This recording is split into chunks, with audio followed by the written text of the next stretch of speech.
Boa noite, meu nome é Ariane Afonso, sou publicitária, estrategista de eventos e host do Pode Vir. Sejam muito bem-vindos a mais um episódio e é com muita honra que eu recebo hoje um casal muito querido, renomado de Campinas, doutora Aline Polimeni e doutor André Buzon. Sejam muito bem-vindos ao nosso podcast. Obrigada, a gente que agradece o convite, estamos muito felizes. Muito feliz por estar aqui, obrigado pela consideração e nos chamar. E se vocês me permitem, eu vou ler o currículo deles.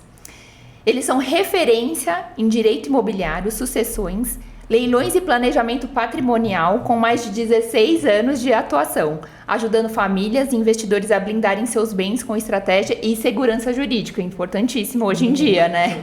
Aliás, está em alta, né? O que a gente mais precisa. Calma, não terminou, gente. O nível aqui é alto, a atuação deles ultrapassou a nossa fronteira, não tá só aqui em São Paulo, Brasil. Eles têm um escritório em Nova Campinas, aqui em Campinas, e também operam em Miami. Sim. Exatamente. Continuando, eles são conhecidos como casal do direito. Possuem um grande repertório em soluções jurídicas práticas para todas as fases da vida. Ou seja, resolvem questões pessoais, familiares, imobiliárias, empresariais de todas as famílias. Um canivete suíço, né, gente? Sim, me fala um pouquinho sobre a visão de negócios de vocês que atuam também além do Brasil em Miami. Bom, aqui no Brasil a gente sabe, o investidor carrega um jumbo de taxas, impostos, honorários para fazer um investimento imobiliário. E todo esse repertório, esse jumbo de taxação, não é aplicado nos Estados Unidos. Os impostos e os juros de financiamento nos Estados Unidos são muito baixos a ponto de quase zero. E a facilitação que você tem para fazer compras de imóveis nos Estados Unidos é muito maior do que aqui do Brasil. E aí esse time a gente sentiu quando alguns clientes nossos que estavam trazendo valores para o Brasil para fazer investimentos em leilões, que foi essa uma ferramenta que a gente forneceu a eles. Eles tiveram lucro e queriam retornar com esses valores para o Brasil, para os Estados Unidos. Só que, como a gente vai retornar esses valores? A gente pensou, vamos retornar como investimento em imobiliário novamente lá. Então, nós fomos buscar as ferramentas e eles começaram a trazer o dinheiro que lucrou aqui no Brasil diretamente para os Estados Unidos através de compra de imóveis lá novamente. Que bacana, né? Foi uma oportunidade, né? De negócios através dos seus clientes. E a gente identificou essa possibilidade porque a gente já tinha esses clientes em carteira. Então, eram clientes que migravam, iam morar para os Estados Unidos e nos mandavam mensagem pedindo ajuda para regularizar algumas pendências que deixavam aqui no Brasil. E aí, nisso, a gente conseguiu identificar uma possibilidade lá, que eram muitos brasileiros que não tinham acesso a advogados brasileiros lá para judicializar aqui no Brasil. Então, o que a gente faz? A gente assessora esses clientes lá nos Estados Unidos, mas judicializamos aqui no Brasil. Então, se ele tiver problema familiar, patrimonial, todos os tipos de problema para resolver no Brasil, a gente consegue resolver para ele. Então, essa foi uma oportunidade, uma chance que a gente teve de expandir nosso negócio. Então, lá a gente consegue muita indicação, porque um vai indicando com certeza. Outro. E lá o mercado, como o doutor André falou, lá o mercado é super aquecido. Então, clientes que moram lá, eles querem mandar o dinheiro para o Brasil, mas também querem investir lá. Então, lá tem muito imóvel hoje que a gente consegue comprar na planta. A taxa de juros é muito menor. Nossa, a gente vê muitos, né? Muitos brasileiros investindo, né? Fora do Brasil, lá em Miami, principalmente, né? Porque a oportunidade de investimento também é muito boa, também né? É muito como o doutor falou, o imposto lá é quase zero. Sim, com 5% do imóvel você já consegue dar entrada lá. É diferente. Nossa, aqui do gente, é um sonho, né? É um sonho. Os juros aqui hoje tá batendo aqui 13%, 14%. Então, assim, lá é 0,6%. Nossa, não dá nem pra comparar, né, gente? Nem pra comparar os juros de lá com o daqui. Exatamente. Então, a oportunidade é muito boa mesmo. É muito boa. E nisso a gente identificou que a gente conseguiria atender os mesmos clientes aqui, a gente conseguiria atender os clientes de lá. Então, a gente ampliou essa carteira de conhecimento para conseguir expandir os nossos negócios também lá. Ah, que nada bacana. foi por acaso, né? A gente começou primeiro trazendo ferramentas para os brasileiros que estavam nos Estados Unidos e precisavam resolver as questões aqui no Brasil.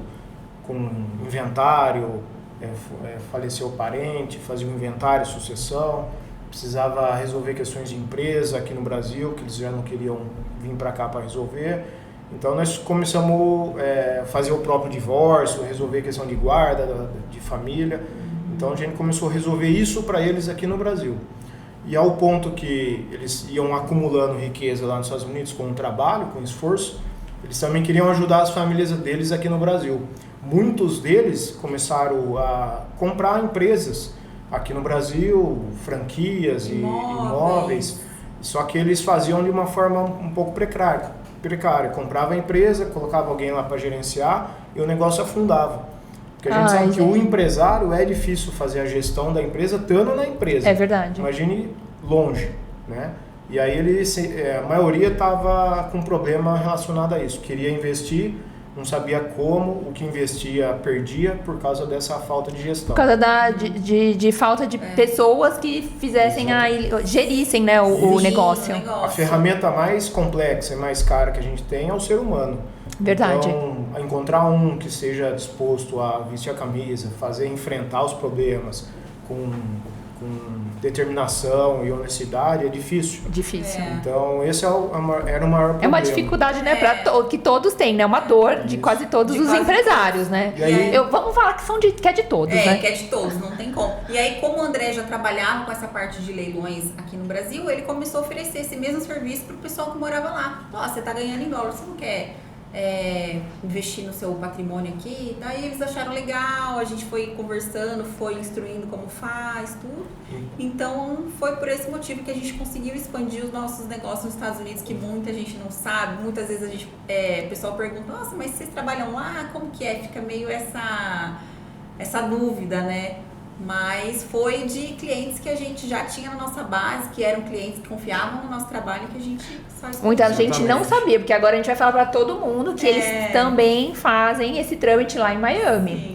E falando aproveitando o gancho aí, falando de mercado imobiliário, e estamos ainda no verão, eu gostaria de saber, é mito ou verdade que no verão o mercado imobiliário desacelera? Olha, ele dá uma desacelerada por conta das épocas. Por exemplo, dezembro, janeiro a gente tem férias, o pessoal tá viajando. Então, necessariamente, a pessoa já não tá muito focada nos negócios, quer um pouco mais de férias, viaja. Quer mais tranquilidade, né? Tranquilidade, Então, a gente percebe que a partir de fevereiro que começa a dar uma aquecida de novo. Tanto é que lançamentos eles deixam para março, abril. Então a parte de leilões ficam aquecidas também a partir de fevereiro, que é onde o pessoal volta na rotina, os filhos na escola, os negócios começam a funcionar normalmente. Então a gente percebe que não é uma regra geral, né? Fevereiro abaixo, já no verão isso tem essa queda. Até porque em alguns setores há um acréscimo de vendas. Quando é ligado à temporada, tudo isso cresce o mercado. E agora residencial e comercial há um abafamento, né? Mas é a natureza da própria tradição do Brasil aqui ter ciclos, esse ciclo. Contudo, no leilão, para quem, como todos estão reduzindo a velocidade... Isso, para quem é investidor. Investidor, todo mundo está reduzindo a velocidade de acompanhar leilão e fazer um investimento, é um ótimo cenário para investir.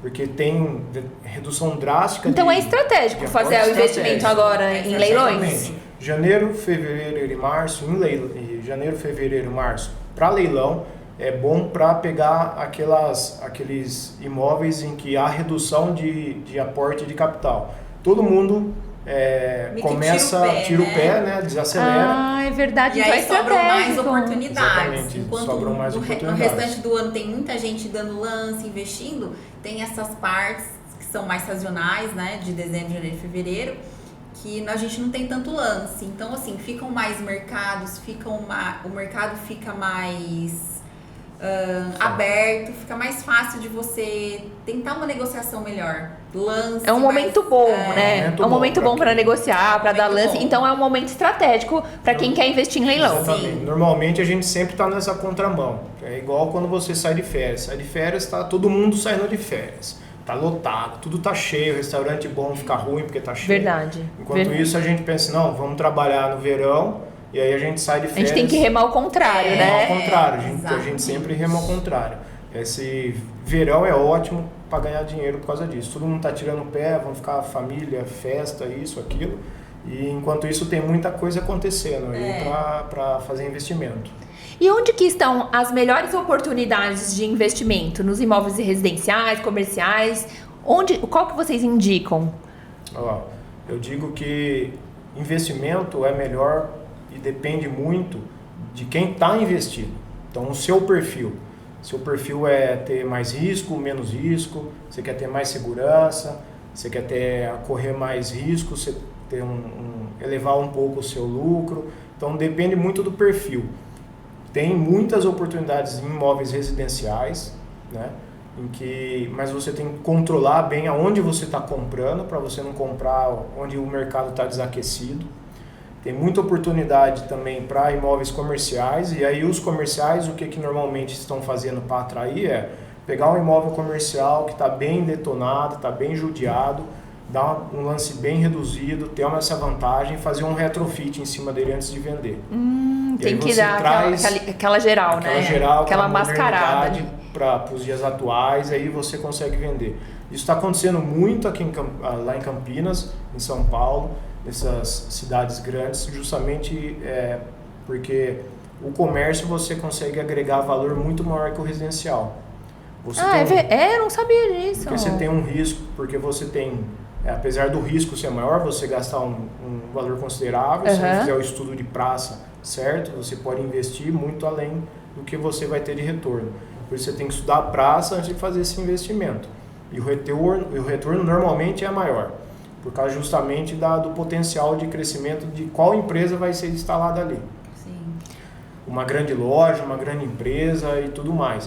E aí tem a questão de investimento em barracão, em galpão, que também tem que ser estudado estrategicamente a região, porque tem muito pontos de apoio para mercadorias. Então essa logística que está muito aquecida aqui no Brasil, tudo tem que ser imediato. Verdade, tudo para ontem, né? Amanhã já está na sua casa. Então, se você tiver conhecimento dessa estratégia, você consegue comprar terrenos ou barracões aí muito próximos a esses centros e fazer uma venda ou um aluguel muito favorável, se você tiver essas informações. Então, em qualquer desses pilares, residencial, comercial, industrial, você consegue ter ótimos retornos financeiros. Mas você tem que... por isso que depende muito da pessoa. Quanto ela tem de aporte, o quanto de risco ela quer ter. Quanto mais risco, mais retorno você vai ter. Maior o retorno, né? A gente sempre frisa bem a parte do perfil do investidor. E aí depende. Se você quer um investimento para você morar, se você quer um investimento para você lucrar daqui a uns anos, quanto você tem de dinheiro, você vai usar quantos por cento do dinheiro que você tem. Então, assim, tudo é oportunidade, vai muito do perfil da pessoa que quer investir, do momento que ela E leilão é oportunidade, né? Leilão é oportunidade. Mas eu confesso que assusta muita gente. Eu mesma, por muitas vezes, eu já até me inscrevi em leilões, aí recebe o e-mail que vai ter o leilão e tal, mas dá um medo, assim, na hora do vamos ver mesmo. Você fala assim, como que faz isso? E é algo que assusta ainda, né? Muita gente tem medo um pouco, porque assim, existe muito golpe. Então, hoje em dia, né? Golpe, tem que tomar cuidado. Tem cliente nosso que já tomou o golpe, que chega lá desesperado, usei todo o meu dinheiro aqui e agora existe isso. Por isso que a gente sempre fala que a assessoria jurídica é imprescindível para você finalizar esse processo. Porque a gente vai olhar o documento, vai olhar a veracidade do imóvel que você está querendo. A gente tem uma base de dados que a gente consegue entregar para o cliente essas informações realmente são reais ou não. Então, assim, a gente consegue analisar tudo. E também tem uma parte que a gente consegue analisar se realmente esse imóvel que você está comprando, ele não tem dívida. Nossa, isso é super importante, né? Muita gente compra imóvel achando que tá fazendo um bom negócio, chega lá a dívida de IPTU que nem sabia que tinha, chega a ser quase o valor do imóvel. Esse é um dos maiores erros de quem compra sozinho? Muito. Esse é um dos maiores erros, porque às vezes tem dívidas que a pessoa na compra não consegue saber. É o maior erro e a maior dor, né? Essa é a dor que mais atinge quem trabalha com leilão. ele achar que está barato e na verdade a hora que ele passa a régua lá no final ele está pagando mais até do que a própria na verdade, taxa. É uma pegadinha, né? Comprando um problema. O segredo é fazer a due diligence, que é saber todas as informações a respeito daquele imóvel. Então não é só ir lá no leilão e dar o lance. Esse aqui está metade do preço, vou dar o lance. Não, você tem que ver se tem dívida de condomínio, você tem que ver se tem dívida de IPTU. Você tem que puxar ver se tem outras dívidas a ficha, né? Aí tem uns que falam assim, não, eu vou comprar, mas eu não preciso de advogado. O papel do advogado é trazer a segurança, né? Segurança jurídica. Realmente você está comprando isso, assim, esse contrato tá ok, esse contrato não tá, você vai perder aqui, você vai perder ali.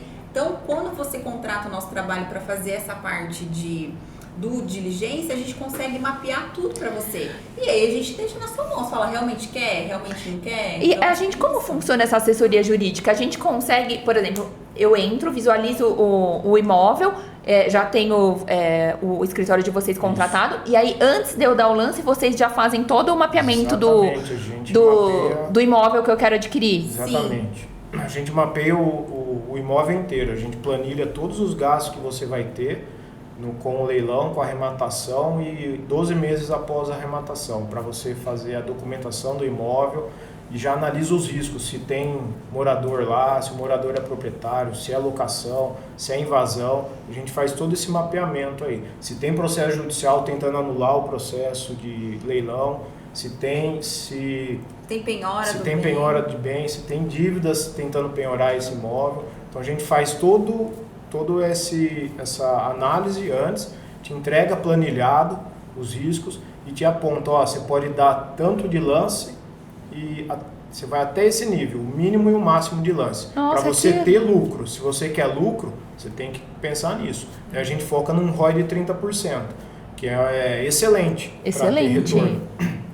E aí a gente passa tudo isso planilhado para o cliente, ele segurar na mão e fazer junto. Né? A gente acompanha o leilão, a arrematação, a entrada no imóvel, se tiver inquilino a gente faz a emissão na posse, retira as pessoas dali, usa estratégias para isso tentar ser mais rápido para a pessoa.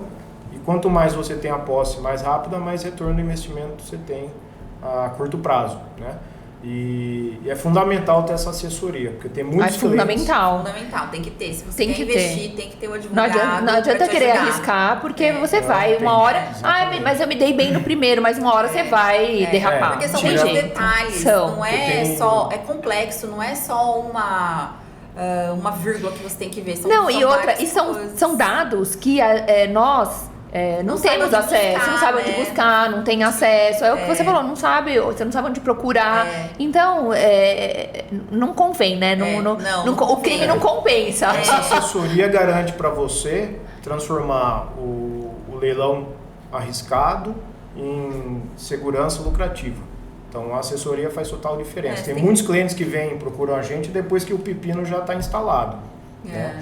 E aí muitos deles ficam conosco fazendo assessoria, mas tem bastante também que fazem uma vez, assusta, mesmo que a gente resolveu para eles ficaram assustados e não querem mais, nunca mais quer saber, nunca mais. Minha esposa resolve meu problema e fui. Porque justamente é um perfil, né? Quem tem um perfil de assumir risco é um perfil, verdade. Mas a gente sempre fala, se você tem um valor X, não invista inteiro esse valor X. Começa com menos, vai entendendo. Com imóveis de menores valor, com né? 50 mil reais você faz a compra de um apartamento. 100. Sério? Judiciário, gente, eu não sabia. Judiciário parcela direto no judiciário, você consegue com 30% do valor, você consegue parcelar no judiciário, pagar o restante parcelado para o judiciário.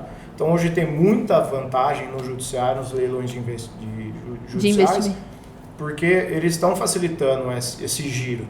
Porque esse giro também fomenta e reduz os juros dos empréstimos. É interessante para eles, né? Isso, também. eles querem que faça. Gira a economia.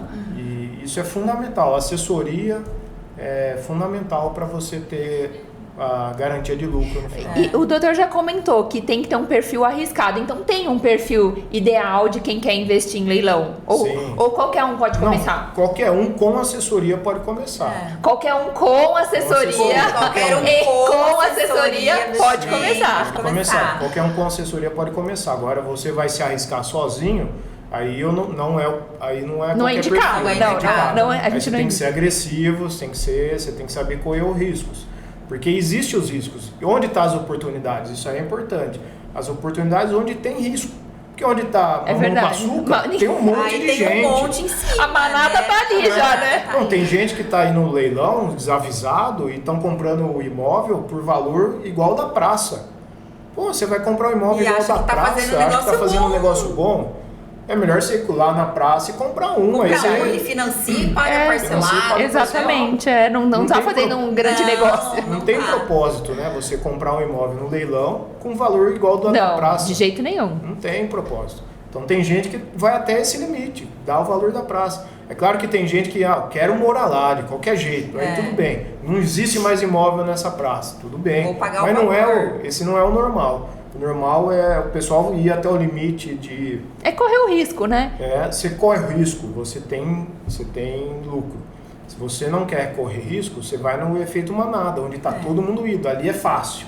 Doutor, então dá um exemplo pra gente. Então, por exemplo, tem um cliente nosso bem recente. Tem sempre o efeito sorte e o risco assistido. Esse cliente teve o efeito sorte. Ele arrematou sozinho o leilão, primeira vez na vida. 2 senhores. Eles arremataram o imóvel, pagaram o valor muito bom, só que eles também assumiram o risco do IPTU. Né? Eles sabiam que tinha o IPTU e sabiam que tinha o condomínio em atraso. Eles aceitaram o risco de ter que pagar eles, né? Colocaram na continha deles. Beleza. E aí, só que eles chegaram lá no imóvel, depois que teve a arrematação, documentaram tudo sozinhos, feito. Falaram, ótimo. nossa, Falaram, nossa, Perfeito. tudo bom. perfeito, tão fácil. Isso aí chegou lá, tinha inquilino, né? Tinha um morador. E aí eles começaram a ter dificuldade já nisso, porque o condomínio não passava informação, ele não conseguia acessar, e os meses foram passando, né? A conta já começou a chegar. Começou a chegar IPTU, começou a chegar Medo. os condomínios, tendo que fazer, aí começou a dar medo neles. Eles procuraram no escritório recentemente. E eles tiveram um efeito muito sorte. Quando nós chegamos a notificar o morador ele era proprietário de uma empresa de armários embutidos, de móveis, né? E o imóvel estava inteirinho com móveis embutidos. Inteirinho planejado. Perfeito, Nós notificamos lindo. ele, estava lindo o imóvel. A hora que eu vi as fotos, eu falei, gente, muito chique. perfeito. Perfeito. Queria eu ter arrematado esse imóvel. Esse casal teve muita sorte. Mas mesmo assim, com essa sorte de ter esse imóvel, ainda ele encontrou a barreira de ter que acessar o imóvel. Então ele já estava uns 6 meses aguardando para acessar. Isso já começa a ficar pesado. Com certeza. Quando nós entramos no caso, deu 15 dias, nós conseguimos já fazer um acordo com o morador. O morador já falou pra gente, eu vou sair, já achei a casa e agora eu quero saber se vocês querem negociar os móveis. Eu deixo tudo aqui pra vocês. Essa foi Assim, um o fator cara mandou sorte. a nota fiscal de quanto ele gastou supostamente no imóvel, 200 mil reais de imóveis. De imóveis. Ele falou, eu aceito 50 mil reais, ele paga parcelado do jeito que ele quiser.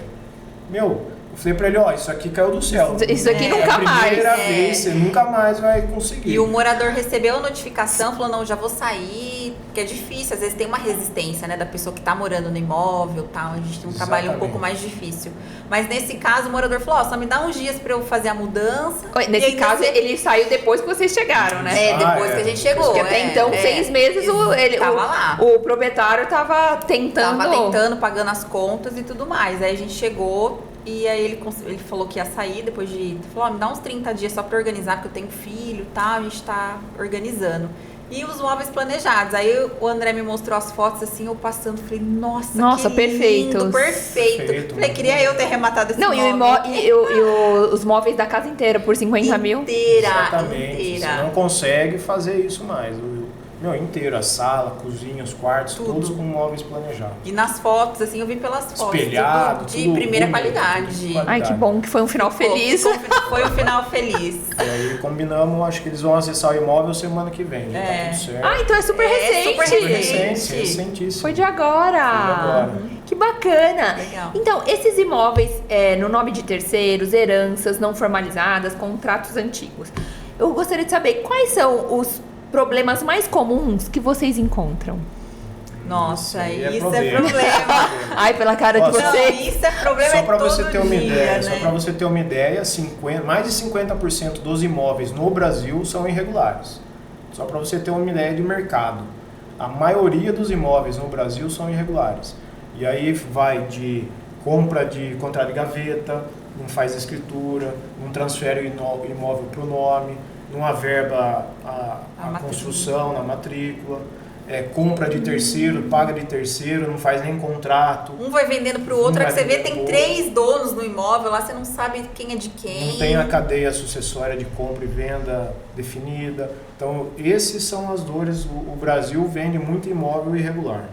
Esse mercado... E é verdade, tem uma fama, né? Desde que eu sou pequena, eu ouço, assim, meus pais conversando, meus avós.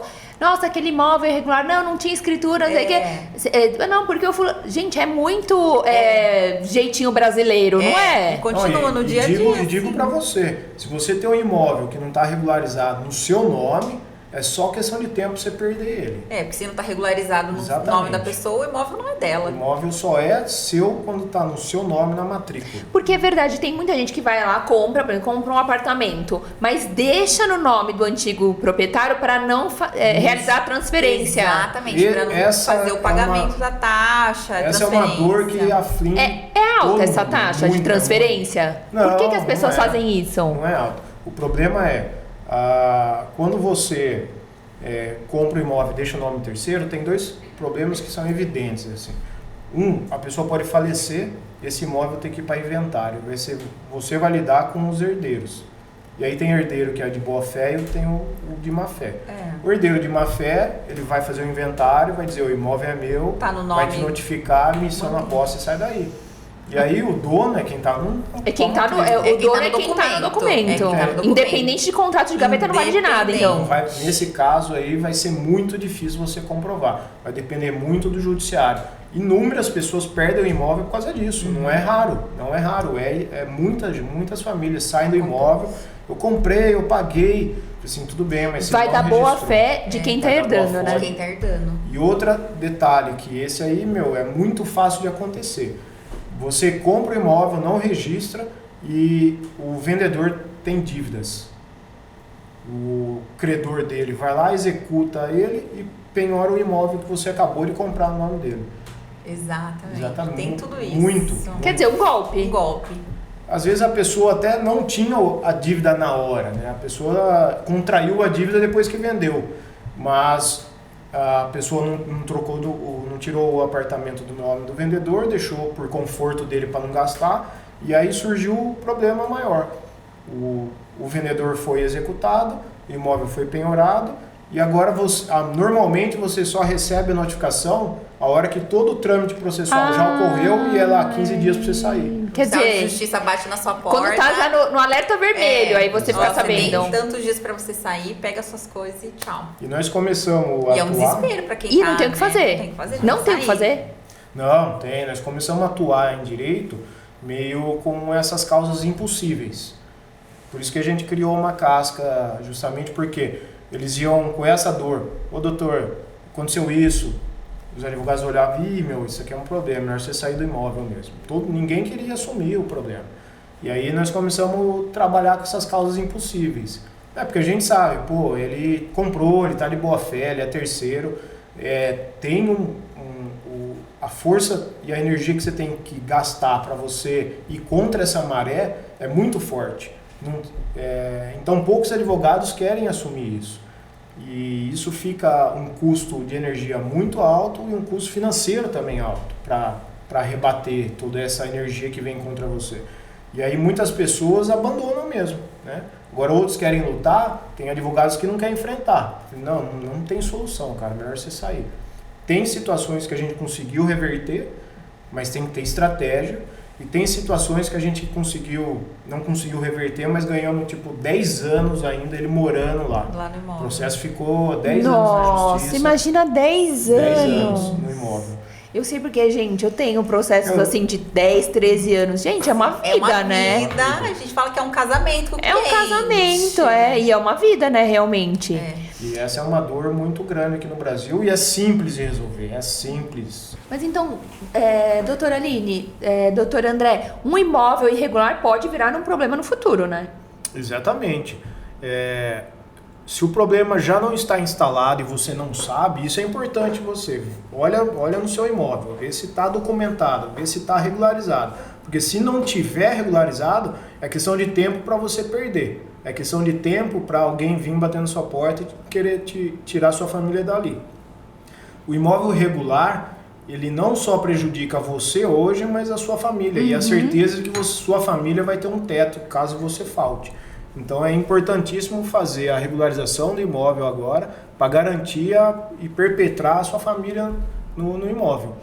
E vocês, conhecido como casal do direito, vocês têm as técnicas, né, certas aí para regularizar todo tipo de imóvel. Sim, exatamente. O X da questão, Ariane, é a estrutura que a gente monta para regularizar e a estratégia que a gente monta para atingir a finalidade. Se você não tiver uma estratégia bem definida do começo até o final, você entra na regra geral do direito. Você se afasta o lado prático do lado teórico. E o importante é você, desde o começo, procurar um profissional que seja especialista nessa área. E senão ele vai entrar na regra normal, vai entrar na regra... Verdade. E acaba demorando um pouco mais. Nossa, faz muito mais. E faz toda a diferença. O nosso trabalho é individualizado e personalizado, porque cada caso é um caso diferente. Então, o mesmo caso que eu aplico para você, não consigo aplicar para outra pessoa. Então, cada caso é muito estudado, muito individualizado e personalizado para cada caso específico. Isso que faz toda a diferença. Não, além de personalizar, faz toda a diferença a contratação de um escritório de advocacia especializado naquilo. Especializado, né? Exatamente. Porque os problemas sempre se repetem. A gente vê os gatilhos e os traumas das famílias são sempre os mesmos. Muda os indivíduos, mas os problemas são idênticos. E a gente já está há 16 anos nessa estrada, fazendo esse tipo de regularização, trazendo essas ferramentas, justamente para quê? Para as pessoas terem um suporte bem estruturado, uma segurança jurídica quando cai no escritório e a adoção de técnicas que não é todo escritório que sabe fazer. Por isso que tem que, realmente, custa um pouco mais? Custa, mas você ganha tempo e ganha energia para viver com mais tranquilidade depois. Paz, né? Porque você tem que pensar, o imóvel para você regularizar não é só você, tem a sua família, tem seus filhos, que uma hora você vai falecer, vai ficar para os seus filhos, para sua família. Então, pensar a longo prazo. A gente sempre fala para o nosso cliente assim, a gente não tem que pensar no lucro a curto prazo, a gente tem que pensar no valor a longo prazo. E é isso que faz toda a diferença no nosso trabalho. Verdade. E, doutora, aproveitando que a gente está no verão, ainda que as famílias costumam ficar reunidas, ficar mais tranquilas, né? Já falamos que é um bom momento de investir em leilão, mas também é um bom momento para a gente conversar sobre patrimônio com os nossos familiares, né? E o que eu gostaria agora que vocês falassem um pouquinho, que vocês são especialistas nisso também, e falasse um pouquinho o que é a holding familiar. Maravilha, isso é um assunto muito importante, muito importante, está em alta. Tem muitas pessoas com dúvidas. Em resumo, a holding familiar é você criar uma empresa em que vai ser uma célula cofre e ela vai todos os bens que você tem já quitados vão ser incluídos dentro dessa empresa. E você, o pai, a mãe, os filhos, todo mundo vai ser incluído como sócios dessa empresa. E aí vocês recebem cotas da empresa. Então vocês deixam de ser proprietários no CPF desses imóveis, a empresa passa a ser proprietária desses de todos os imóveis e vocês recebem cotas dos imóveis. Por isso que se fala em blindagem patrimonial. Você blinda os seus imóveis dentro dessa holding. Isso. É uma forma bem simples de explicar, mas incluir a empresa, os imóveis dentro dessa empresa para repassar cotas para os sócios, que são os herdeiros, os proprietários e herdeiros, mas também existem os gatilhos de os gatilhos da holding são acionados à medida que os fatos vão ocorrendo e mudando. O fato de você criar holding é para você nunca mais ter que fazer inventário na sua família. Pois bem, você criou a holding, colocou todos os familiares ali que são interessados nos imóveis. Quando um falece, pelo gatilho da holding, as cotas dessa pessoa são redistribuídas para quem está abaixo dela. Então, você não precisa mais fazer inventários para nessa família, você economiza... Que tem um custo altíssimo. Custo altíssimo. E não é um inventário que você tem que pensar. Você não vai fazer inventário de ninguém Nunca mais. Que tiver na holding. Quer dizer, é uma paz eterna, né? Exatamente. Eterna. Tem seus custos? Tem seus custos, mas são muito mais baixos do que o próprio inventário. E isso nós estamos falando de holding familiar, mas também tem a holding empresarial, que é semelhante, né? É para você colocar as empresas, os ativos e manobrar recursos sem ter que ficar toda hora pagando um imposto por isso. E falando da holding, claro, falando de impostos, o imposto que a gente vai ter que pagar estando numa holding é bem mais conveniente do que não estando com a holding. Sim, com certeza.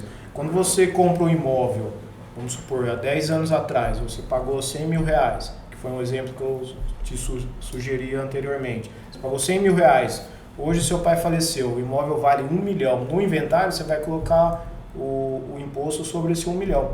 Na holding, quando você for transferir para a empresa, você vai colocar como valor de compra lá de trás. Então essa economia que vai ser cobrado imposto, mas vai ser cobrado com o valor anterior. De quando você comprou de quando, quer dizer, há 10 anos, 10 anos atrás. Isso, exatamente. E um valor mais reduzido. Então essa vantagem financeira de imposto é muito atrativa. Só o fato de você não ter que fazer mais os inventários também é muito atrativo. E isso aí garante para você uma estabilidade do seu patrimônio e também evita, sabe o que, Ariane? Sabe o que evita? Eu quero saber. Sabe o que evita? O quê? Briga na família. Nossa. Briga. É só se você falar a palavra inventário, Não, você sinônimo fala de inventário, igual a brigas. A briga já tá falou instalada. inventário é briga, Verdade. é confusão. É verdade. irmão que não fala mais que o outro. Aí você briga de conhece quem pai. é seu irmão, aí você conhece quem é seu parente. É assim, falou em dinheiro, você já começa a história já muda. a história já muda. A holding vem muito para isso, para evitar... Traz a paz em Traz todos a os paz. sentidos, né? Todos, Financeiro, familiar. E aproveitando que é o verão, é a hora que todo mundo está Descontraído, é o confraternizando. momento ideal para conversar verdade. disso. O brasileiro conversa pouco sobre a morte, né? Isso é inevitável. E é bom... E ninguém não é sabe a só hora, né? Ninguém sabe a hora. Exato. Em todo lugar. Minha família, você tem sempre aquele... vamos falar disso, não. Vamos falar de outra coisa. É verdade. Então, uma hora que está tudo bem, que é o momento de verdade. conversar sobre isso. E de alinhar, Pra né? regularizar, Deixar tudo certinho. alinhar. Esse é o momento certo. A hora que está tudo bem, a hora que está todo mundo transparente, todo mundo saudável. Regulariza agora. Verdade. Porque depois você entra no olho do furacão, aí você só quer sobreviver. Só quer sobreviver. Você não quer mais É quem- pensar em... Você só quer respirar, você só quer respirar, é verdade. Exatamente. Por isso que tem que ter estratégia e tem que fazer as coisas com tranquilidade. Então a gente pode afirmar que o inventário é um dos maiores erros da família brasileira. Deixar tudo no momento, sem discutir isso antes, é o maior erro. Deixar tudo na hora do inventário.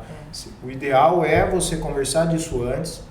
Por exemplo, conversa com seu pai, com sua mãe, ou você tem empresa já, conversa com seus filhos, já deixa explicado que você quer deixar isso pronto. Você quer, não que vá acontecer alguma coisa, mas vocês precisam estar conversados, alinhados sobre os fatos que vão acontecer no futuro. Porque é inevitável. Se é inevitável, por que não conversar? Conversa disso, cria a holding, coloca os patrimônios lá dentro, protege, já explica para os filhos que vai acontecer isso, eles vão ter que participar. Já evita a confusão lá na frente. Porque você faleceu, o pai vai falecer, o empresário, o proprietário vai falecer. O que vai acontecer? Se a família não tiver uma estrutura boa, se não tiver uma personalidade boa, caráter bom, eles vão começar a litigar entre eles. Verdade. Porque um quer mais isso, o outro quer aquilo. Acha porque que tem eu fiz mais direito, em acha- vida, A sua empresa ai, vai cuidei ser, mais. a empresa vai ser desmoronada. Se tiver uma empresa na família, vai desmoronar. Vem a falência, acontece. Vem, em muitos casos vem a falência. Porque eu falei, eu não quero tocar essa empresa, eu quero minha Ai, parte. que dó. Vem, Acontece a muito, preço né? baixo, Acontece porque não muito. foi ele que construiu. É verdade. Tudo que ele construiu vai lapidando. cair por terra. Então, o interessante conversa disso antes, já estabelece padrões e os gatilhos dentro da holding. Se acontecer de você falecer, vai acontecer isso e isso. Não, e não é nem só falecimento, até para quem divorcia. Exatamente. Exatamente. A holding, também. para blindar o seu patrimônio, porque essa pessoa vai procurar, né, assim ou não, mas na maioria das vezes, outro relacionamento. Exatamente. Então, você estando na holding, acredito que o Sim, seu isso patrimônio aí está também blindado, tá e o dos seus blindado. familiares, seus filhos, né, está blindado na Exatamente, holding, né? protege, e isso aí é muito vantajoso. Porque é aquela história, você nunca casa pensando em divorciar. Mas é como você nunca nasce pensando em morrer, mas é inevitável, isso pode acontecer, você tem que prever isso. Né? O problema é que ninguém quer conversar sobre isso quando está tudo bem. E o momento exato de resolver as coisas é quando está tudo bem. Você economiza, você tem tempo pra resolver. você tem paciência, Busca informação. faz do jeito certo, sem pressa. Agora, quando já está instalado o furacão, aí é sobrevivência. Você vai ter que fazer tudo na pressa, tudo correndo, vai gastar mais do que é o necessário. Fica mais caro também, porque o advogado ele vai ter menos tempo para te ajudar. Então, assim, é tudo uma coisa em cima da outra, né? Com certeza. Mas então, quanto tempo e dinheiro uma família pode economizar com planejamento sucessório? Bom, uma família, se tivesse planejamento sucessório, pode economizar de 20% a 30% do patrimônio dela, evitar de pagar as taxas altíssimas de ITCMD e demais custos que tem nessa operação. Nossa, é alto É mesmo. alto. É muito alto. Além disso, você transfere uma questão de inventário que pode demorar anos para semanas de solução.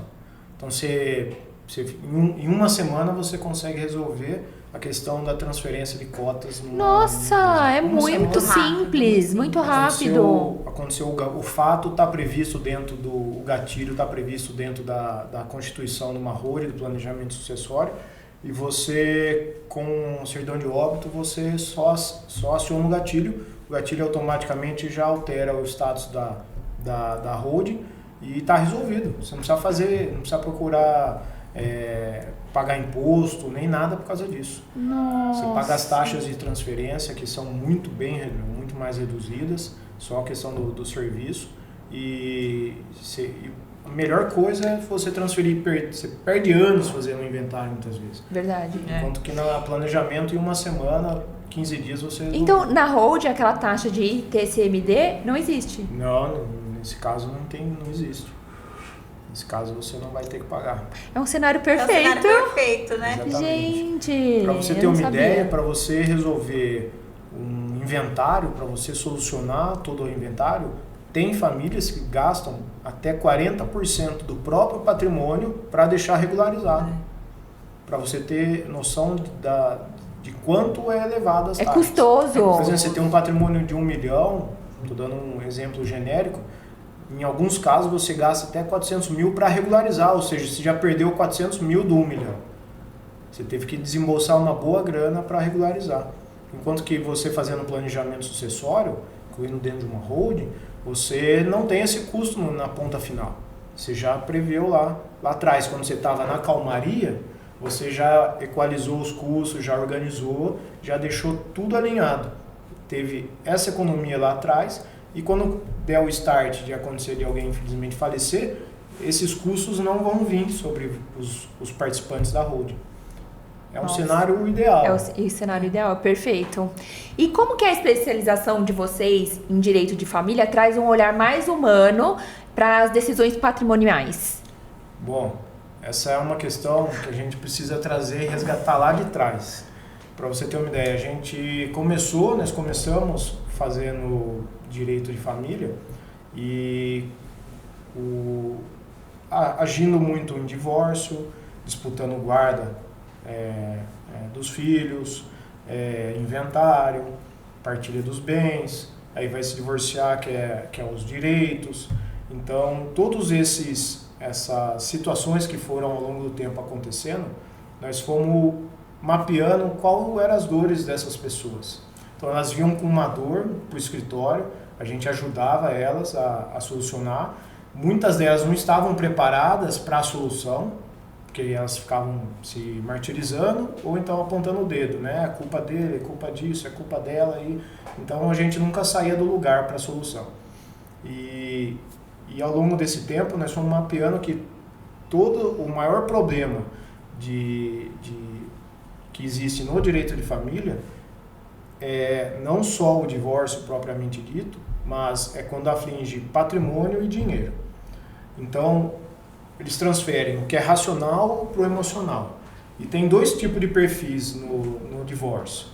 Tem aquele que quer se ver livre logo. Eu quero me divorciar, aceito tudo que vê, tudo que você está querendo. Aquele prático, não quero problema, resolve, vamos. Não quero problema, você quer isso?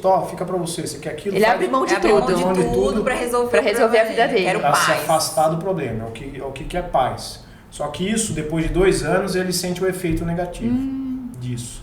De você não ter se posicionado no momento certo. Porque o que não quer paz, ele vai depender muito da outra parte, como vai reagir daqui 2 anos. Porque você abrir mão de direitos, depois fica difícil você reavê-los na justiça. Nossa, é bem difícil, né? Depois que abriu mão. Não, abriu mão, assinou, não tem mais jeito, né? E é muito comum, tanto o homem quanto a mulher, as duas. Tem mulher que entra no escritório, eu quero, doutor, eu não quero nada, abre mão de tudo, só quero ter sossego, não aguento mais. E tem homem também que chega falando a mesma coisa. Doutor, eu quero me separar, deixa tudo pra ela, fica com os filhos, eu dou tanto quanto ela quiser. E quer Nossa, é o melhor cenário, esse daí cadê ele? Onde ele foi esse? Muitos chegam assim no escritório, né? E querem, mas a gente tem que primeiro conscientizá-lo, que não é assim, né? Eu sei que você quer abrir mão, eu sei que você quer abrir mão. Sim, é verdade, vocês têm que ter aquele tato para conscientizar o cliente de que não é... Se eu faço exatamente como ele quer, daqui 2 anos ele vai bater na porta do escritório e vai falar, vocês me ferraram. É verdade. Porque o cara tá falando isso, ou a mulher, naquele momento de emoção, né? Ele tá emocionado. É isso que eu falo para todo mundo. Direito de família, é um dos assuntos mais importantes que você tem a tratar e ninguém considera. Por quê? Quando você casa, é um contrato mais importante que você firma com a pessoa, que é o de casamento. Sim. Lá você averba o regime, como você quer fazer o regime de bens.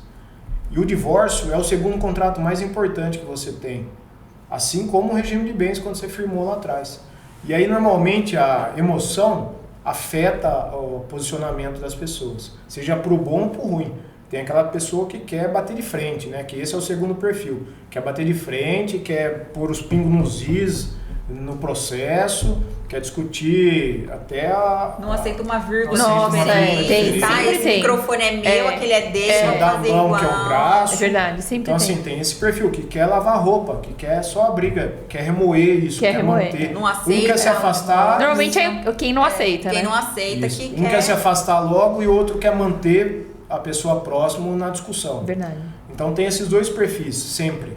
Isso é natural do ser humano. Então a gente já identificou isso, a gente sabe que às vezes a gente recebe o cliente que quer briga e a gente recebe o cliente que quer a paz. Tem esses 2 perfis. E por saber isso, a gente tenta conscientizar.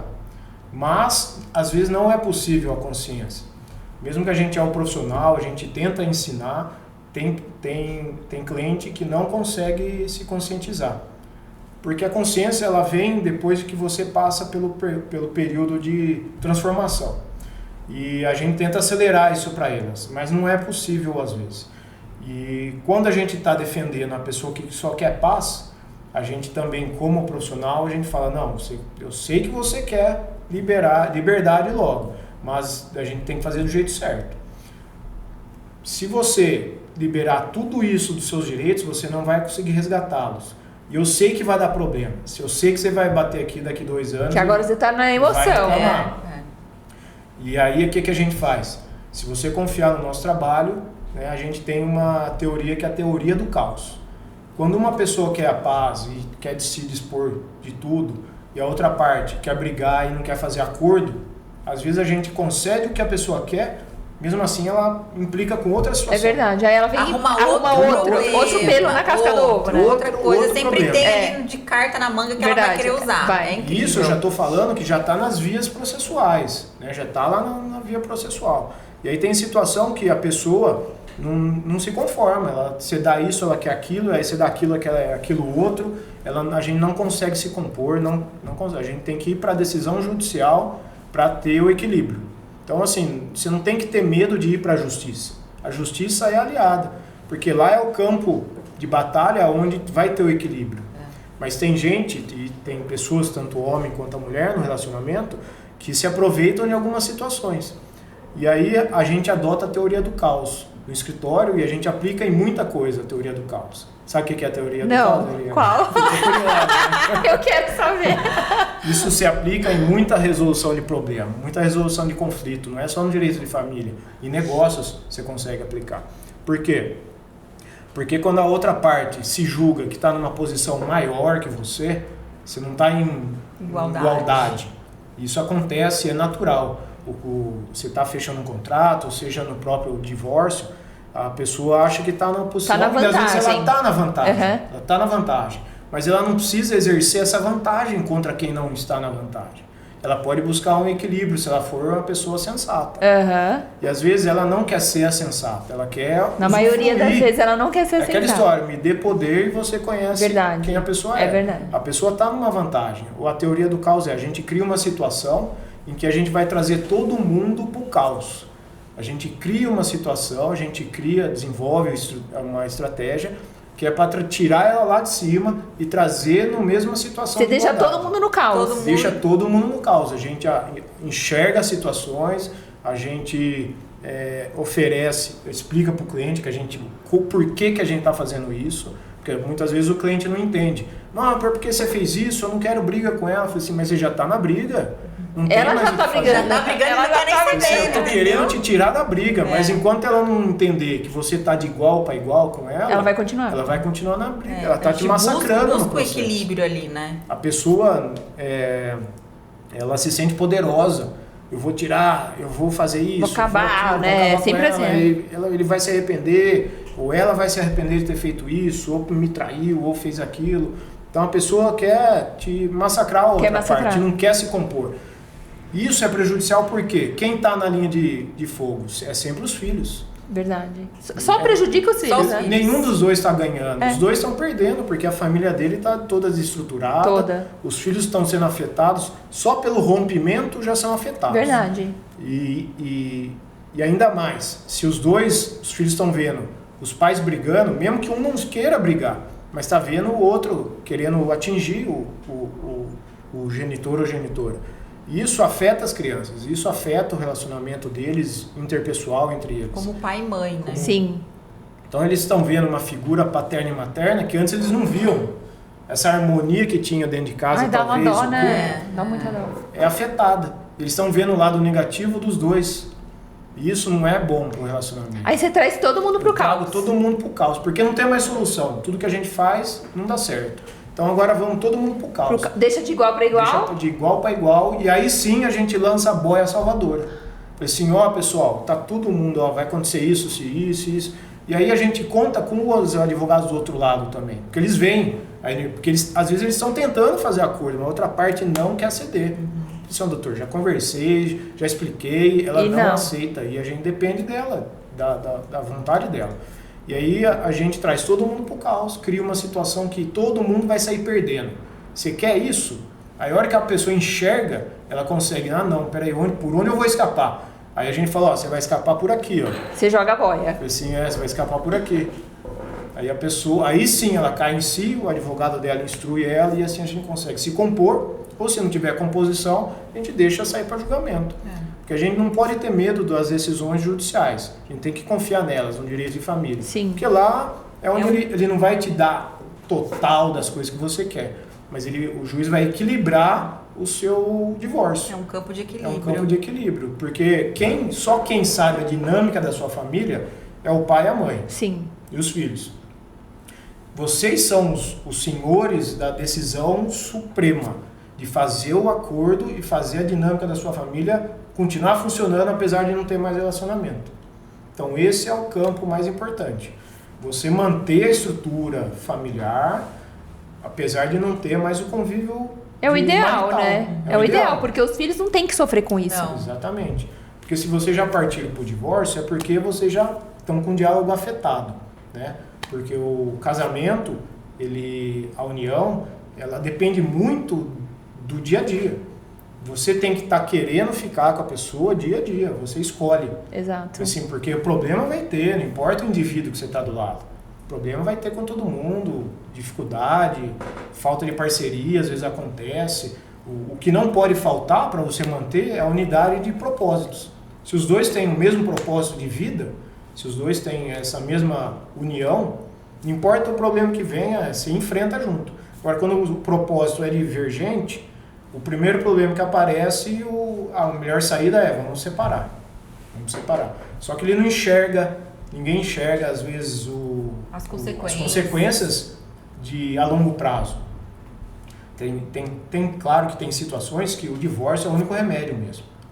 Mas também tem situações que o divórcio podia ter sido evitado se tivesse um pouco mais de diálogo, se tivesse uma estratégia familiar, se tivesse pensado numa situação um pouco menos constrangedora, se tivessem alinhados os propósitos, né? Uma blindagem até patrimonial, porque muita gente se separa, vendeu o imóvel, criou uma dívida, penhorou o imóvel, então isso acontece também. Então a gente percebe que são vários fatores, por isso que é muito complexo o direito de família, porque são vários fatores. Nossa, muitos fatores, né? Não é só o amor, eu amo, não é. Você tem uma vida, a pessoa tem uma vida, e para unir isso é muito complicado. É complicado. Mas dá para proteger o patrimônio sem gerar conflitos familiares, né, doutora? Sim, esse é o nosso intuito, né? Esse é o nosso propósito, né? Fazer essa proteção sem gerar conflitos, no verão, com tranquilidade, com paz. A melhor opção, quando tá tudo bem, é que você conversa disso. Porque quando não tá tudo bem, aí não tem como conversar disso. E na opinião de vocês, quem que deveria iniciar esse planejamento? Os pais, na família, quem que deveria iniciar? Os filhos, os pais? Quem que tem que dar o start nesse planejamento sucessório? Eu digo, não tem um indivíduo certo para fazer isso, né? O indivíduo certo é aquele que tem a consciência já disso, que existe isso, né? Normalmente, o pai e a mãe que tem que dar o pontapé inicial, é a pessoa que está na ponta da lança, né? Que está tomando as pancadas enquanto isso. Então, normalmente, o pai e a mãe que faz essa estruturação, mas às vezes eles não têm esse nível de consciência. E aí o filho também é incumbido e pode fazer esse aumento de consciência nos pais para eles participarem. Porque os pais, normalmente, os que detêm a posse e o controle, né, eles é o que são legítimos para iniciar essa operação, né, de regularização e de proteção patrimonial. De planejamento, né? E é tipo isso que a gente está fazendo aqui, trazendo a informação. Às vezes um filho tá vendo esse vídeo, olha pai, esse vídeo aqui é para você e para minha mãe que tem patrimônio. Busca essa informação. Pode se aplicar aqui na nossa família. Então, a informação também é muito importante. Porque a gente percebe que muita gente não tem essa informação. Não tem essa informação. E é muito nova também essa informação, né? Essa informação da holding, não é que é muito nova, mas veio à tona há pouco tempo, né? Que a gente ouve se falar de holding. Porque antes eu só ouvia falar de inventário. Agora que tem muitos conteúdos, na verdade não tem muitos, mas tem muita gente que começou a falar de holding. Explicar. Até então, a gente percebe que nossos clientes, quando a gente começa a falar, eles falam, nossa, mas eu achei que isso aí era pra quem tivesse milhões na conta, ou fosse um empresário de sucesso. O nome assusta, né? Um holding. Eu tenho uma holding. Nossa, parece que você vai gastar todo o milhão que você tem na conta pra abrir uma holding. Exatamente. E não é isso, é acessível. É acessível a todos, doutores? É acessível a todos, né? E normalmente as pessoas perguntam quantos imóveis que tem que ter para fazer a holding. Isso, quantos imóveis? Não tem uma regra definida para isso, né? Tem que ver o perfil do seu imóvel e da sua família, se compensa fazer isso ou não. Porque se tiver um imóvel com pouco recurso agregado, talvez não compense, né, fazer nesse momento, né? Mas você pode preparar o meio de campo para fazê-lo, né? Você pode já ir preparando. Se você tem um imóvel que vale lá 1 milhão, 2 milhões, 3 milhões, mesmo seja esse você já pode começar a holding com ele. Já compensa. Já compensa. Você já começa estruturando a holding. Porque como é um valor reduzido, você estrutura ela e à medida você vai incluindo. Vai acrescentando, vai agregando. Vai agregando, justamente. Por isso que o cenário ideal, quando você tem consciência. Abriu consciência. Quem tem que fazer? Não importa se é o pai, se é a mãe, se é o filho. E pode ser o empresário também, falando da holding empresarial, não familiar, empresarial ou empresário, né? Exatamente. E é uma questão assim, quando você faz a holding, você não faz só uma empresa e tchau e benção.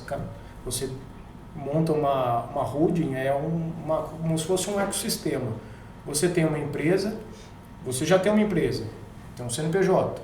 Você tem os imóveis lá particulares, você monta a holding familiar. Sua holding empresarial, você abre uma outra empresa para gerenciar os recursos dessa outra empresa principal. E aí, à medida, eu tenho mais um negócio desse, o que eu faço? Você aluga imóveis? Alugo. Então, você abre uma empresa imobiliária ou que trabalha com locação para fazer a movimentação receber esses aluguéis, fazer o pagamento dos impostos e fazer a divisão. Então você não mistura tudo numa empresa só. Por isso que é um ecossistema. Tudo tem essa cada um no seu quadrado, né? Exatamente. Mas, doutores, aproveitando o gancho aí que estamos falando de divórcio, nesse processo de divórcio, quais são as dicas que vocês dariam para quem está iniciando essa jornada aí que não é fácil? Essa jornada é muito importante você ter estratégia já desde o começo, né? É importante você primeiro contratar e ir atrás de um advogado especialista em direito de família. E aí você tem que consultar ele quanto tempo ele tem já de bagagem. Porque não adianta você pegar um advogado iniciante de começo de carreira, não significa que ele não tenha a técnica certa, mas ele tem que ter uma bagagem já de estratégias para desenvolver. Tem que ter vivência já no assunto. Então tem que tratar com previsibilidade, porque toda ação vai ter uma reação do outro lado. E aí um ponto fundamental aí que acontece, que é um problema que é muito grande, que acontece lá no escritório, o pessoal chega no escritório falando, quero fazer o acordo, doutor. Eu e minha esposa, a gente concordou com o divórcio, tá tudo bem. Quanto é? Aí a gente passa o preço e tal. Assim, a gente fala, vocês já conversaram sobre a divisão do patrimônio, a guarda, a visita, a pensão, já conversaram sobre tudo isso? Não. Assim, não, mas então, conversou, não tem acordo. Então vocês não estão acordados em nada ainda. Não estão acordados em nada, estão acordados em separar, mas acordo do divórcio em si, vocês não estão acordados. Porque esses são os pontos cruciais. Quando você começa a falar de guarda, de quem vai ficar com quem, como vai dividir o patrimônio, como vai ser pagamento de pensão, aí a conversa muda. Para os dois lados, ele quer pagar menos. Se a esposa for ficar mais tempo com as crianças, ele quer pagar menos, ela quer que ele pague mais. Ela sabe o potencial que ele tem, ele não quer demonstrar isso em juízo. Então fica aquele dilema. E outra coisa, o maior erro que todos cometem, sabe qual que é? Qual? Sabe, né, doutor? O maior erro que o pessoal comete é, estando nesse processo de tentativa de fazer um acordo, nesse processo de divórcio, seguir com a vida, seguir com a carreira. De forma exposta. De forma exposta. Como? Eles acabaram de se separar, estão no processo de separação. Não tem nada assinado ainda. Não tem nada assinado, né? Eles estão negociando, os advogados estão tentando se compor. E aí o marido aparece com uma moto esportiva nova. Pronto. Posta no Instagram, tá indo viajar, tá com moto nova, pronto. Aí você não se aguenta, vai e posta. Vai e posta. E pronto, você vai ver a raiva. Isso aí gera uma raiva na outra parte que, sai do controle, acaba a negociação. Tudo que estava encaminhando para algo bom, desanda. E dos dois lados. O que a gente observa é que o homem, quando posta que está com uma moto esportiva ou um carro esportivo, a mulher do outro lado se dói muito, fica marcado nela. Isso aí ela até ressalta no escritório. Olha lá, comprou uma motinha nova dessa. Quando estava comigo, nem queria sair de casa. Comprou uma moto nova. Isso é bem típico, né? É bem típico. Deve estar mulherengando, já fala isso, né? Tá novo, molecão, como chama? Já virou um garotão. Já virou um garotão. Enquanto que do outro lado, quando a esposa aparece com viagens e tudo mais, e falando, ou com novo relacionamento, o marido se dói de uma forma violenta. E já quer cortar tudo também, né? Quer cortar tudo, já não vou peraí, fazer olha nada aí, disso. gastando, olha o restaurante que ela tá indo, gastando tanto, olha a viagem que ela tá fazendo.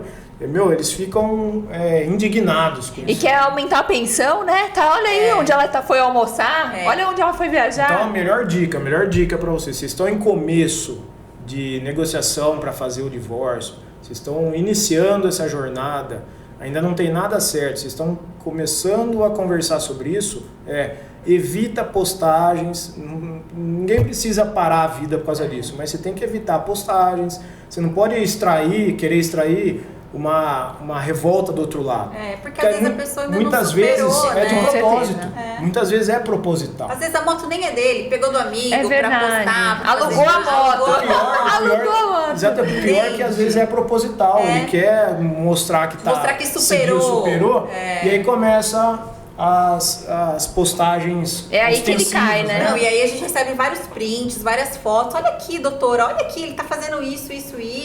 É tudo que vocês precisam também, né? E aí fica falando que não tem dinheiro pra pagar pensão, e assim, vira uma E o bola. problema não é de seguir neve. com a vida, o problema é que você está na fase de negociação, vocês estão tentando se compor, isso vai atrapalhar tudo.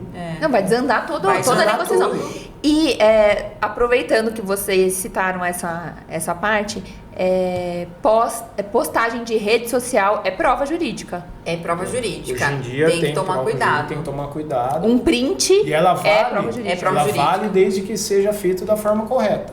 Né? A gente pega essa prova, leva lá no tabelião e fala, eu quero uma ata notarial disso aqui que está acontecendo. Tem toda a Só a parte foto por si não tem um peso probatório, mas se você pega a foto, leva lá no tabelião formaliza. e formaliza, o tabelião vai olhar o Instagram, vai dizer, foi postado dia tal, pelo telefone número tal, e ele vai declarar aquilo como verdade, virou uma prova. Porque hoje em dia tem muito o efeito da IA, a gente tem que tomar cuidado com isso também. Hoje em dia é tudo muito manipulado pela IA. Verdade. Então, se você não levar essa prova formalizada para o judiciário, ela pode não ter o efeito que a gente espera. Ele pode entender que aquilo pode ter sido uma ter sido armação. manipulado. Manipulado. Exatamente. E acontece, viu? Acontece no... Hoje é muito fácil com a IA muito você fácil, manipular um tudo, clique né? de tudo, uma conversa, uma foto. Então, Alterar uma imagem, né? Exatamente. Por isso que a gente leva no cartório para eles certificarem que realmente aquilo é fidedigno e que realmente aquilo vai valer pra gente. E a dentro do partir do momento que o processo. cartório reconhece, virou uma prova jurídica. Virou uma prova Prova jurídica. jurídica eficaz. Exato. Certo, doutores. Vamos falar então um pouquinho de lifestyle, expansão em Miami, que a gente pincelou lá no início, alta performance. O que o investidor brasileiro ainda não entendeu sobre o mercado imobiliário americano?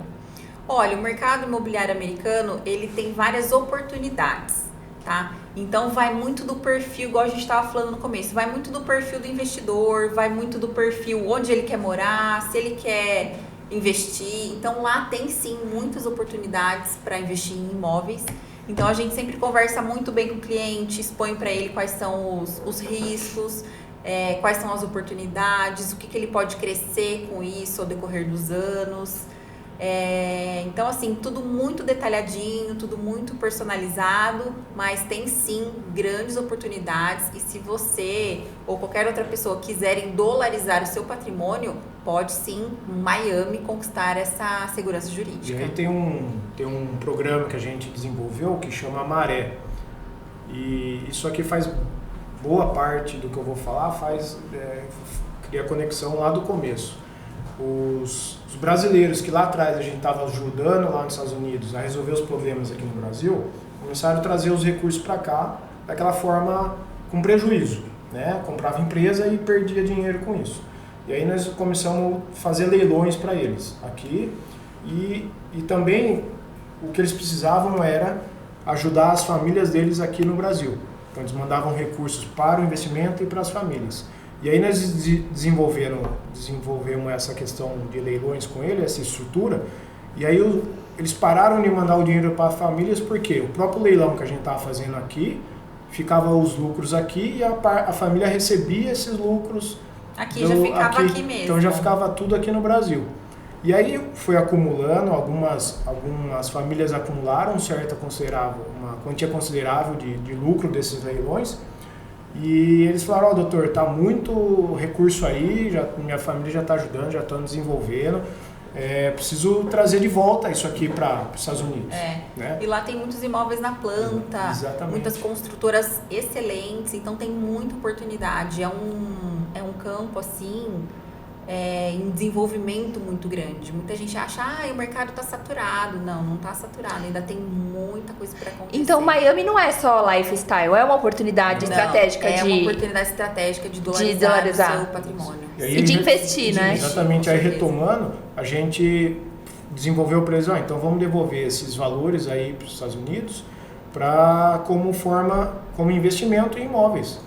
A gente investiu aqui em imóveis, obteve o lucro, vamos devolver como investimento em imóveis aí também. Porque os juros lá é bem mais baixo, eles dão entrada com um imóvel aqui, em vez de pagar lá à vista, eles dão entrada, com 5% eles já compram, financiam o restante, colocam os imóveis para fazer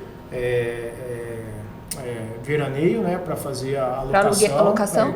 E 5% do valor você já adquire o imóvel e financia o restante com juros assim. Com juros muito baixos.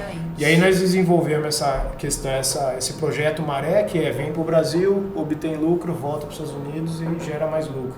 Então fica nesse ciclo.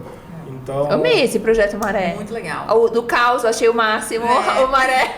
Exatamente, aí a gente alinhou, a gente quer viver lá, a gente quer ter essa lifestyle lá. Só que a gente também pensou, a gente não quer onerar o nosso bolso. Então o que a gente pode criar para se desenvolver um negócio autossustentável? Que é justamente essa questão de trazer os recursos de volta para o pessoal de lá e ajudar eles nesse investimento também. Então, essa vida que a gente quer levar, ela está se pagando com um investimento. Então, deixou de ser um lifestyle que gasta dinheiro, que é despesa, e virou investimento. Então, estamos ajudando o útil ao agradável, né? Com certeza, está unindo o útil ao agradável. E ter uma estrutura jurídica, né, mais uma vez falando, nos dois países, muda completamente, né, o jogo para quem quer investir. Muda completamente, porque lá a gente tem uma assessoria que vai ajudar o cliente. Por exemplo, às vezes ele não conhece a gente, mas ele sabe que a gente trabalha aqui. Então tem a nossa equipe lá que vai dar todo esse suporte para ele. Consequentemente, a gente vai fazer vídeos aqui com ele, a gente faz bastante reunião online. Então ele tem esse suporte com o advogado brasileiro, porque às vezes o que a gente identificou é assim. O brasileiro ele mora lá, mas às vezes, muitos deles às vezes, nem conseguem falar inglês, não sabem falar inglês.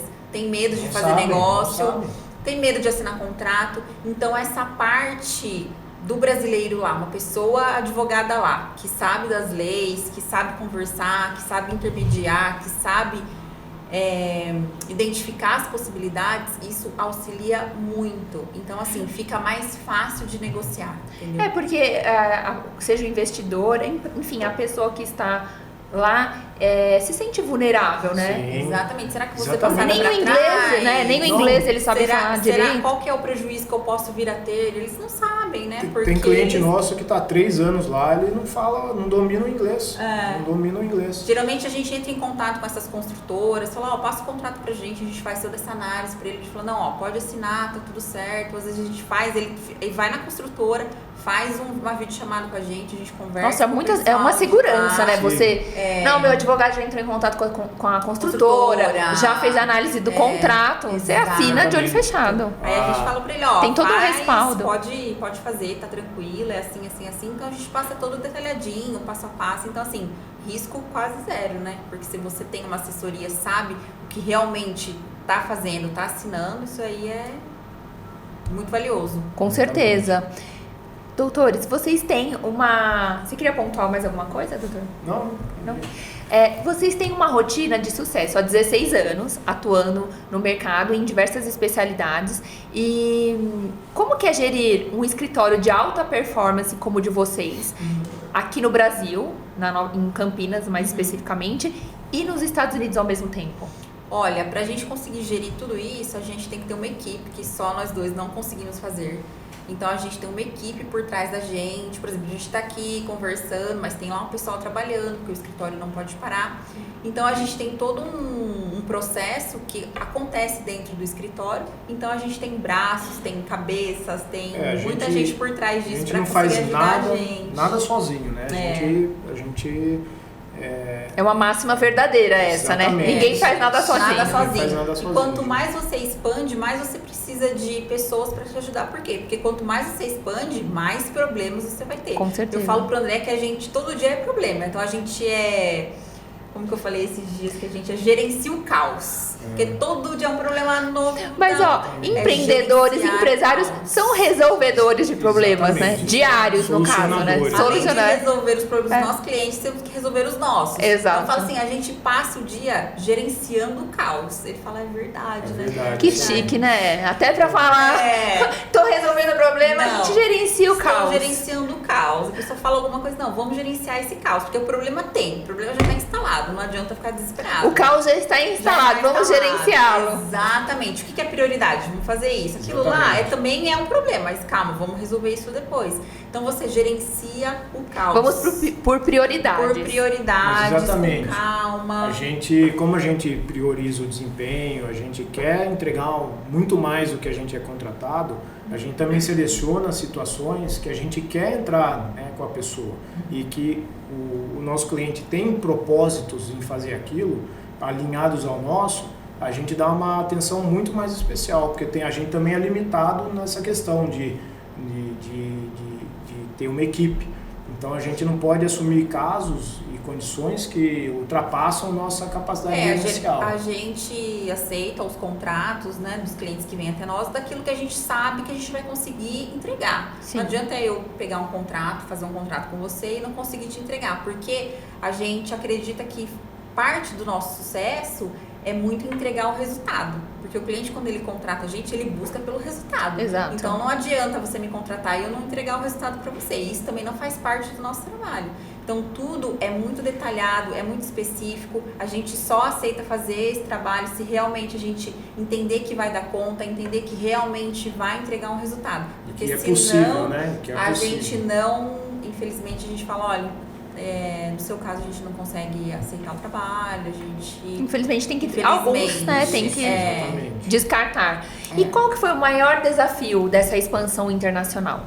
Olha, da minha parte foi gerenciar pessoas, né? Porque a gente tá aqui, aí tem gente lá, tem gente aqui, no começo uma comunicação, até se estruturar, até encontrar a pessoa certa que ia ficar lá, tudo. Então isso eu acho que foi um problema, gerenciamento né? de recurso humano é a parte mais complexa. Né? A gente tem que alinhar com eles primeiro o propósito, alinhar com eles o treinamento e muitas das coisas a gente também tem que buscar recursos de pessoas que já sabem fazer como. Né? A pessoa tem que saber fazer aquilo que a gente está querendo. Não adianta, tem muita gente que a gente não tem tempo para treinar. Então a gente busca recursos de humanos, pessoas que sabem fazer já como acontecer as coisas. E assim, eu tenho que colocar uma pessoa que... Até para facilitar o dia a dia, Esse né? é o dilema diário, né? A gente buscar esse tipo de recurso. Eu tenho que colocar uma pessoa, por exemplo, que vai conversar com você na minha ausência, que vai te entregar, lógico que não vai entregar 100% como eu faria, mas que vai te entregar 90% de como eu faria, da forma que eu vou conversar, da forma que eu vou conduzir, da confiança que eu vou te passar. A pessoa que está ali também precisa passar essa confiança para você. Com certeza. Então, acho que isso é o mais difícil. E isso vale para qualquer negócio, se está fora do Brasil, se está dentro do Brasil. Porque a gente pensa assim, ninguém vai fazer igual a gente. Porque no começo a gente falava, não vamos expandir porque a gente não vai ter o mesmo retorno que se a gente fizesse. Mas se a gente desenvolver as pessoas, encontrar pessoas que realmente estão dispostas a entregar um resultado, a gente consegue chegar quase igual a gente. Consegue chegar. É que o trabalho de desenvolver... Você tem um trabalho de desenvolver aquela pessoa, né? Desenvolve a pessoa, ela trabalha com a gente por anos. Aí ela pega e sai... Abre o dela. Entendeu? Vai ter a vida dela. Então isso faz parte do nosso negócio e a gente tem que estar preparado para isso. Acho que todo empresário fora do Brasil lida com essa dor da gestão humana. Com certeza. É uma dor mesmo, né? Mas isso faz parte. Eu acredito que faz parte do negócio. Já é como se fosse ali a gente já está gerenciando esse caos, porque ele existe, já é uma coisa sólida, não vai ter... mesmo que você já existe em todas as áreas. Exato. A gente tenta diminuir essa questão, né? Justamente criando alguns procedimentos, né? Processo e procedimento dentro da estrutura nossa. Mas assim, quando a gente vai muito para o lado procedimental, alguns acabam perdendo o lado humano, de contato, né? De feedback, de inter-relação com o cliente. Então a gente fica nessa gangorra, né? E lado técnico, lado humano, mas é unânime. O problema é recurso humano, né? Mas isso não pode ser um empecilho para você querer expandir, para você querer conquistar novas coisas, porque se você for pensar nisso, você não sai nem da sua casa. É verdade, é o que você Exatamente. falou. Em frente e negociando. Negociando não. Gerenciando o caos diário, porque né? imagina, que vai ter sempre em todo Você sai da sua casa, lugar. com seu carro lindo, bonitinho.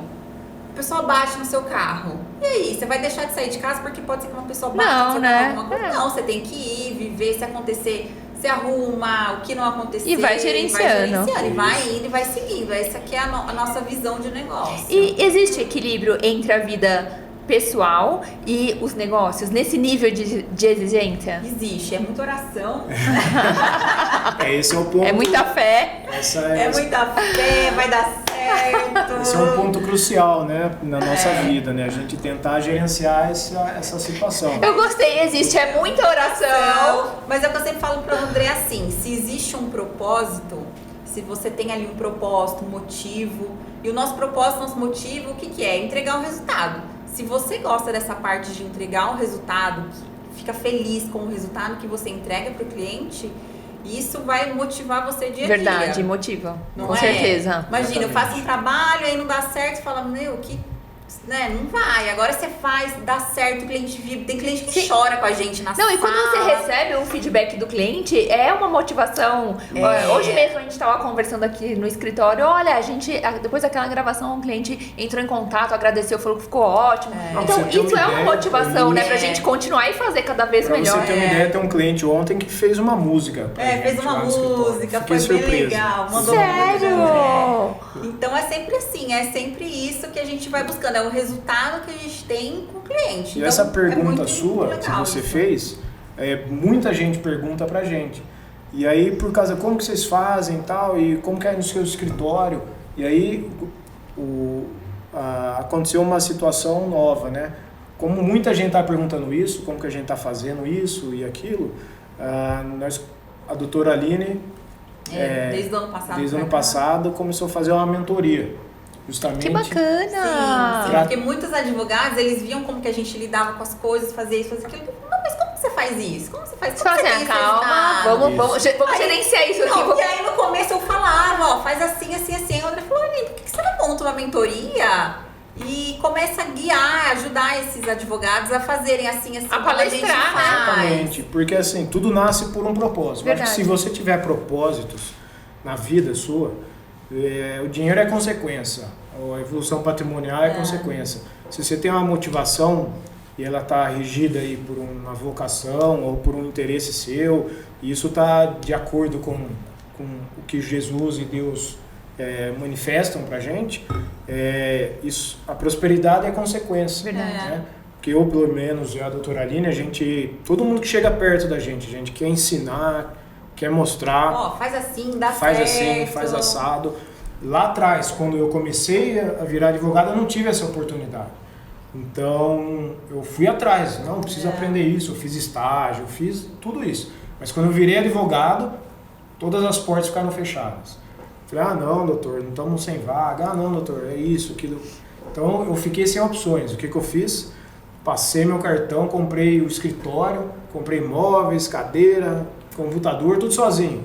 Assim, o cartão que lute. Cartão que lute. E soltei o rojão. Fui pra assim, abri meu criou a escritório, própria porta. trilhei as pedras, o caminho das pedras e graças a Deus, assim, o propósito, né? Nosso é sempre ajudar o próximo. Sim. Chega o cliente indicador, a gente quer resolver, a gente também sente os efeitos, né, de cada cliente que senta na nossa frente. Então a gente absorve essa energia, seja positiva ou negativa dele, e a gente quer melhorar a vida dele. Mas você vê com um bom propósito, com foco e que você teve no início. E principalmente coragem, né? Coragem. A vida exige coragem exige da coragem. gente. Todos os dias. E você falou, não, eu fui lá e tá. Então, quer ver? Acredito não, eu tenho certeza de que foi realmente. Falei, eu fiz a minha própria porta. Você realmente foi lá e fez acontecer, né? Fez a porta, fez a janela, meteu o pé. Mas você teve que ter coragem, assim como o investidor, vocês comentaram, tem que ter coragem. Fé, tem que E aí a gente começou do zero, né? E aí todo mundo, nossa, mas como vocês conseguiram fazer isso e tal? E aí hoje em dia, eu até falei pro André, falei, nossa, se a gente tivesse uma pessoa lá atrás, quando a gente começou, eu há 9 anos atrás, tivesse uma pessoa que me guiasse, que falasse, não, faz assim, assim, fica tudo mais fácil, a gente né? encurtaria um caminho 16 assim, anos 10 que eu atuo. anos, Quantos entendeu? anos a doutora tá? 9 anos atuando. Soma aí, 25 anos de atuação. De experiência. De bagagem, de vivência, e assim, não é tranquilidade, não foi na tranquilidade o escritório nasceu. Foi gerenciando o caos diário. E a gente continua gerenciando o caos Todo até mundo, hoje. né, Porque conforme você vai crescendo, novos problemas vão aparecendo. Exato. É igual filhos. Filhos, você tem lá um problema quando é pequeno. É um problema. Quando vai crescendo, é outro. Vão aparecendo outros, mas nunca deixa de ter, né? Novos problemas sempre. Nunca vai deixar de ter. A gente ter. tem a qualidade de vida. A gente busca sempre essa qualidade de vida. Saber, tem um horário para isso, horário para aquilo. Mas o caos sempre vai estar ali. Vai de você querer sair dali, ter sua vida, sua família, prosperar e fazer viagens e curtir momentos com a sua família. Porque o caos sempre vai estar lá existindo, né? Você tem que solucionar ele, e a mas gente precisa também, não se afundar nele, né? Cuidar dos nossos problemas, nós cuidamos de problemas dos nossos clientes. É assim, full time, cuidando do problema dos outros. Às vezes né? a gente até sonha, né, com um caso, um problema, alguma coisa. Fala, nossa, tô sonhando com os clientes. A gente brinca, enxuga gelo, né? O que não falta é problema lá. Com certeza. E vocês são um casal que tem uma trajetória de sucesso, abençoada, e vocês têm um hábito e rotina diária. Aí, querendo saber um pouquinho mais de vocês, sobre qual que é a leitura, o que vocês mantêm para começar o ano com uma clareza mental, vamos dizer assim. Fala, doutora, depois eu falo. Olha, no começo do ano eu gosto de tirar uns dias mesmo, desconectar, não ficar no celular, acho que muita informação, porque eu passo o ano inteiro com informação o tempo todo. Então, nos primeiros dias do ano, eu gosto de ficar bastante em casa, fico em casa, às vezes nem quero viajar.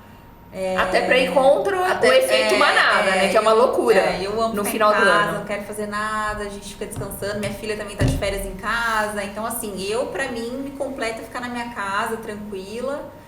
E eu acho que é isso, a gente se reconectar com a gente mesmo, sabe? Então, eu acho que isso é um diferencial, a gente meio que se recompor do ano que passou.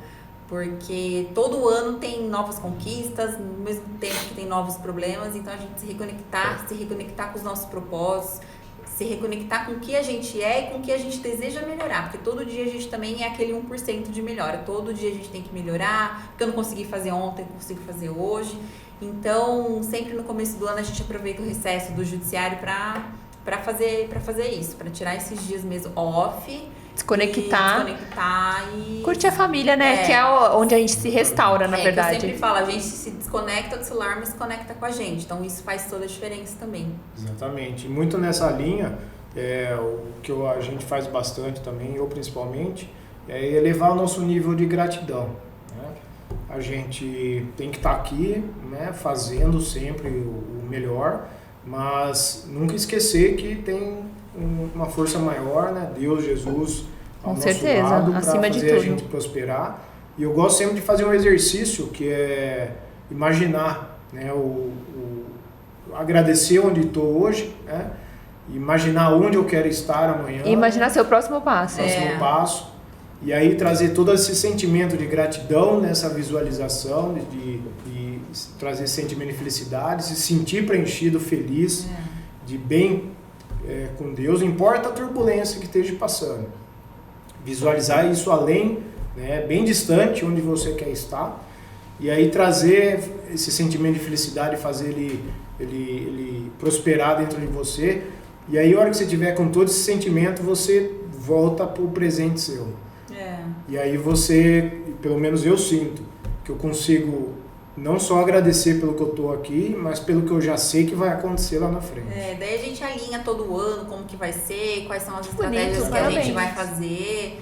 Então, é assim, é um trabalho dos dois, né? Isso. Eu sempre falo pra ele, nossa, toda CNPJ deveria ter um homem ou uma mulher, porque às vezes ele pensa de um jeito. É verdade, eu penso de complementa, outro. até na Bíblia, né?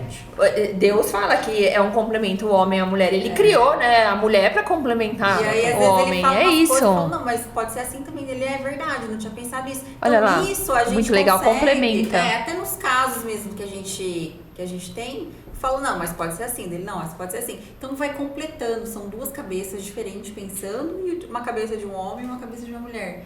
Então a gente. Que normalmente vai... já pensam diferentes. Já pensamos Exatamente. diferentes. E é aquilo que eu Biologicamente falei. já pensamos Biologicamente diferentes. Exatamente. É diferente, né?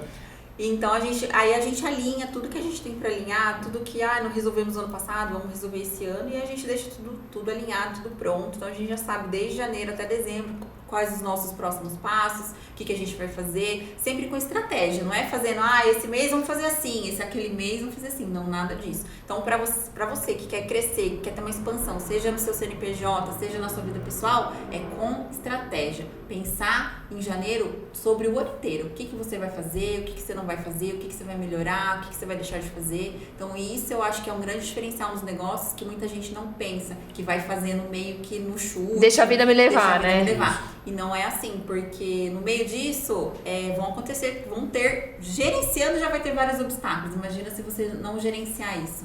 Então isso é um exercício, né? Exatamente. Uma forma da gente alinhar o nosso escritório com os nossos propósitos, o que a gente quer de vida, o que a gente não quer, porque a gente sabe que não é só a parte financeira, se a gente tá bem com a saúde, Um equilíbrio, né, Tem que ter um equilíbrio. corpo, mente e espírito, Exatamente. né? Porque não adianta também eu querer ganhar o mundo e aí eu deixar minha filha de lado, deixar meu marido de lado, eu vou viajar, vou ganhar dinheiro, vou fazer meus negócios, sendo que minha família não tá fazendo parte disso.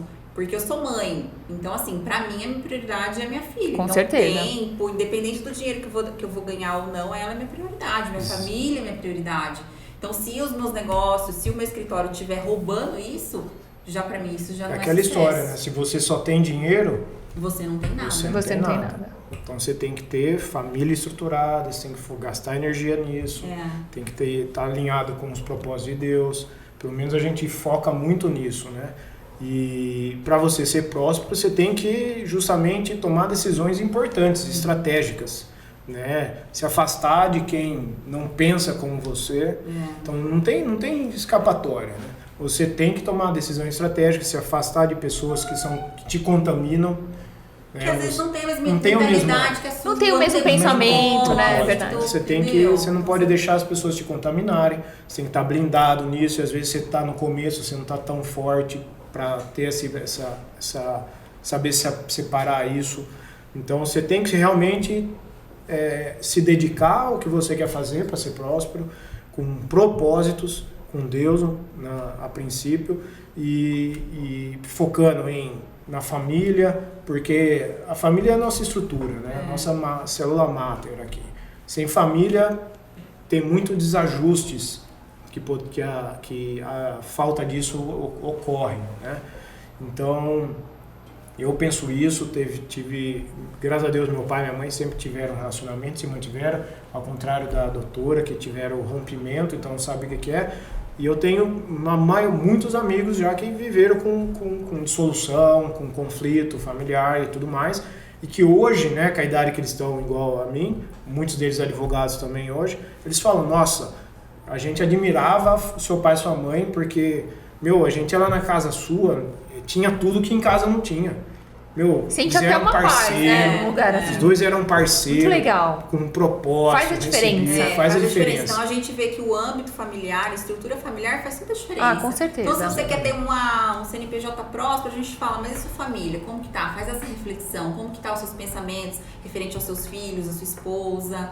Então, acho que isso é essencial. Então, a gente sempre fala assim, começa dentro de casa, depois expande. É verdade. Então, se não tá bem dentro de casa... Ajeita o seu interior, ajeita a sua casa, depois... Muita gente não acha isso. Não, minha empresa tá bem, tô ganhando bem. Tá, mas e aí dentro da sua casa? Como que tá o seu convívio com a sua esposa, com seus filhos? Isso tá alinhado com os propósitos de Deus, né? Então, a gente sempre gosta de alinhar, deixar bem isso, bem... Ressaltado. Todo ano a gente conversa sobre isso. Às vezes fala, não, alguma coisa tá me incomodando. Então não vamos fazer. Se tá tirando sua paz, deixa de lado, isso não é importante. Então, exatamente. E isso está tudo dentro da mentoria aí que a doutora Aline e eu estamos, que ela me chamou para participar com ela também. Sim, e aí a gente consegue desenvolver um projeto também de mentoria que a gente criou o ano passado, então para encurtar, a gente fala que é um encurtamento desses anos que a gente teve, de erros e acertos. Então, se o advogado ele quer, mas eu também quero fazer igual você e tal, aí a gente tem essa mentoria, explica tudo pra ele, a gente trabalha essa parte de mentalidade, posicionamento, estratégias que a gente usa no nosso escritório de ferramentas digitais, como a gente atende o cliente, essa parte interna também a gente desenvolve bastante, que faz toda a diferença. Então, a gente consegue fazer essa mentoria. Não conseguimos também fazer com muitas pessoas ao mesmo tempo, porque é um trabalho também muito individualizado, personalizado para a carreira de cada um, no momento de cada um, né? Então, a gente tem um número reduzido que a gente consegue fazer por mês para atender. E tá dando super certo. Ah, né? que bacana. Tá e é realmente um encurtamento aí de caminho, né? Pra quem tá iniciando. A gente faz um Ctrl+C, Ctrl+V do nosso escritório. Fala, você quer fazer assim, assim, assim? Vai dar trabalho, mas eu vou te ensinar. Não, eu quero, eu vou fazer, tá, então vamos começar. Exatamente. E a gente fica fazendo esse processo com ele até funcionar. E é bom porque a gente vê as pessoas dando certo, prosperando, né? Com o que a gente tá acrescentando na vida delas. Isso pra gente é um presente fenomenal, né? Esse feedback, né? De sentir que a pessoa está próspera também, que nós fizemos uma diferença e a gente traz, não vai por esse caminho que eu já fiz, já deu errado, não perde tempo com isso, foca nisso aqui. Se eu tô falando que ali tem um buraco, né? Desvia, vocês já estão encurtando. Eu acho que é muito disso, né? A gente pega na mão da pessoa e fala, vai por ali, não vem por aqui não. E tá dando certo, graças a Deus, quem a gente tá. E que bacana, né? Ainda ter a pessoa da carreira, que quer seguir a carreira aí, de vocês ter esse privilégio, né? De encurtar o caminho. Na minha época a gente não tinha. Então, não tinha mesmo. Então foi na raça, foi bater no... Assim como a holding é algo novo, né? Inovador. E aí, só pra você ter uma ideia, eu entrei em direito, comecei a fazer direito, porque eu não queria ser vendedor, pra você ter uma ideia. Não, meu pai é empresário, comerciante, sempre foi, e muito bom, por sinal, e criou tudo que ele criou na vida dele, sendo sem estudo, sem ter uma faculdade, sem nada. Então ele foi na raça, eu admirava o jeito que ele trabalhava, né? E lidava com pessoas. Então o bem maior dele era a forma que ele lidava com cada um. E aí eu falava, nossa, muita energia que ele gasta, né? Pra lidar dessa forma. Eu falei, não, eu vou virar advogado, que eu quero trabalhar de advocacia, eu quero ficar no escritório. Achando que ele não ia lidar com isso.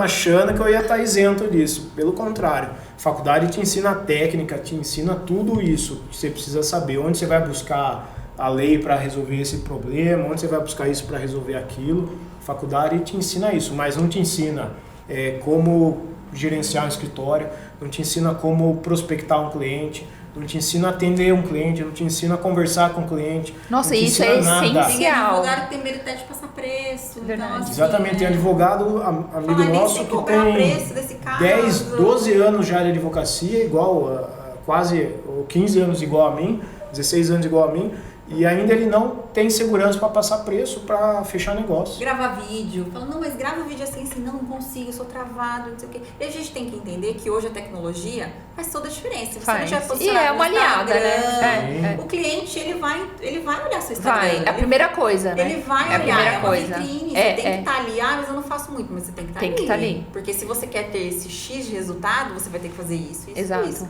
O posicionamento é muito importante. O posicionamento é essencial. É o que a gente e aí, fala. eu não querendo ser vendedor, me tornei vendedor, né? Porque o advogado, ele tem que vender o seu serviço, o seu produto e se vender diariamente. É verdade. E todo mundo hoje em dia tem que saber... essa comunicação. Tem que ter comunicação e tem que saber vender, né? Faz parte de todo o negócio, né, doutora? Faz parte. Tem que conectar com as pessoas, tem que saber conversar com elas, tem que saber explicar, tem que, às vezes, acolher. O advogado, muitas vezes, é o psicólogo, né, do primeiro psicólogo do cliente, que ele está com um problema, ele está com uma exaustão ali emocional, e aí ele diz, não, calma, você tem que estar tranquilo, a gente vai solucionar, tem solução para tudo.